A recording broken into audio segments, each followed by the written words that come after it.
Trifles is a one-act play by Susan Glaspell. It was first performed by the Provincetown Players at the Wharf Theatre in Provincetown, Massachusetts, on August 8, 1916. In the original performance, Glaspell played the role of Mrs. Hale. The play is frequently anthologized in American literature textbooks. Characters: George Henderson, the county attorney; Henry Peters, local sheriff and husband of Mrs. Peters; Lewis Hale, neighbor of the Wrights; Mrs. Peters, wife of the sheriff; Mrs. Hale, neighbor to the Wrights and wife of Lewis Hale; John Wright, the murdered man and owner of the house; Mrs. Minnie Wright, John Wright's wife and his suspected murderer. Plot summary: the play begins as the men followed by the women enter the Wrights' empty farmhouse. On command from the county attorney, Mr. Hale recounts his visit to the house the previous day, when he found Mrs. Wright behaving strangely and found her husband upstairs with a rope around his neck, dead. Mr. Hale notes that, when he questioned her, Mrs. Wright claimed that she was asleep when someone strangled her husband. Background: the play is loosely based on the murder of John Hossack, which Glaspell reported on while working as a news journalist for the Des Moines Daily News. Hossack's wife, Margaret, was accused of killing her husband. However, Margaret argued that an intruder had killed John with an axe. She was convicted, but it was overturned on appeal. Years later, the haunting image of Margaret Hossack's kitchen came rushing back to Glaspell. In a span of 10 days, Glaspell composed a one-act play, Trifles. A year later, Glaspell reworked the material into a short story titled A Jury of Her Peers. Performance history: Trifles premiered at the Wharf Theatre in Provincetown, Massachusetts, in 1916. Feminist drama: Trifles is seen as an example of early feminist drama. Its two female characters, Mrs. Peters and Mrs. Hale, are able to sympathize with the victim's wife, Minnie, and their understanding of her possible motive leads them to the evidence against her. The men, meanwhile, are blinded by their cold, emotionless investigation of material facts. The female characters find the body of a canary, which had its neck wrung, killed in the same way as the deceased, thus leading them to the conclusion that Minnie was the murderer. Clearly, the wife is symbolized by the caged bird, a common symbol of women's roles in society. The plot concludes with the two women hiding the evidence against Minnie. The male characters are prejudiced in believing that nothing important can be discovered in areas of the house where Minnie spent most of her time. Their minds are clouded by prejudice and they disregard important clues as being mere trifles that women concern themselves with, searching the barn and the bedroom, places where men have dominance, rather than the kitchen, the only place where a woman would be in charge. One important line, spoken by the sheriff, says of the kitchen, "Nothing here but kitchen things." This dismissal of the importance of the woman's life and the male reluctance to enter the woman's sphere is key in the men's failure to discover the crucial evidence for the case. The most important evidence, the dead canary that the two women find, was hidden in Minnie's sewing basket. The men scorn the domestic sphere, even kicking some of the items in contempt. The two women, having pieced together the murder, face the moral dilemma of telling the men about the motive or protecting Minnie, whom they see as a victim.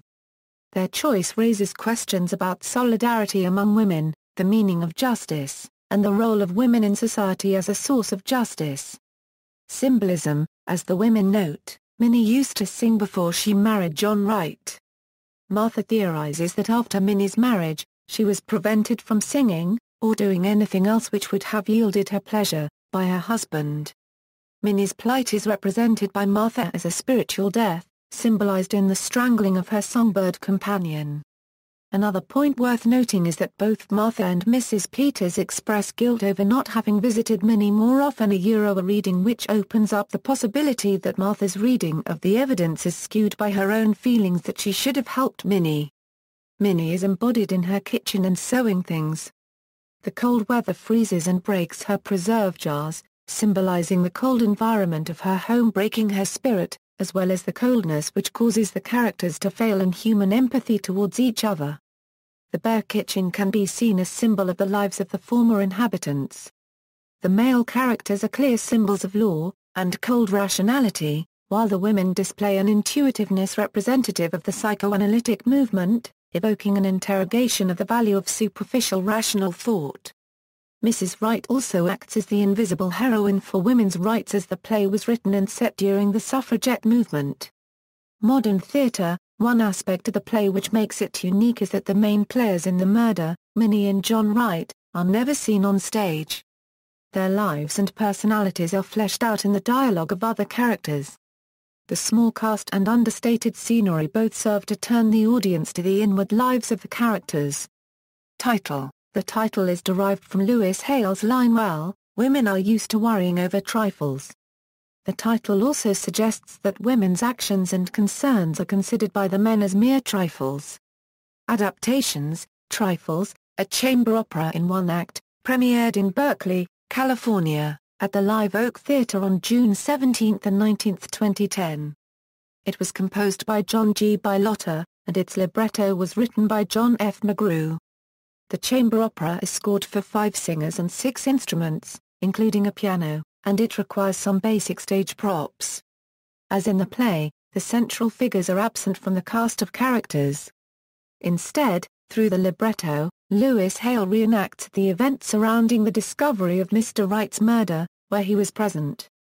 Notes: Belasco and Johnson, The Bedford Anthology of American Literature, Volume 2, 1865-present, Bedford St. Martin's Press, Boston, 2008. Pages 782, Bryan, Patricia L. and Thomas Wolfe. Midnight Assassin, A Murder in America's Heartland. Chapel Hill, North Carolina, Algonquin Books of Chapel Hill, 2005. Xlikship, Hinsbode 2006, pages 55. References: Bensby, Linda. Murder, She Wrote the Genesis of Susan Glaspell's Trifles. Theatre Journal 44. 141 Euro 162 doi, 10.2307/3208736. Retrieved March 26, 2014. Hinsbode, Christina. Susan Glaspell and the Anxiety of Expression. Jefferson, North Carolina, McFarland and Company, pages 55 Euro 74. External links: Trifles on DVD, detailed plot summary of Trifles, text of Trifles from the University of Virginia.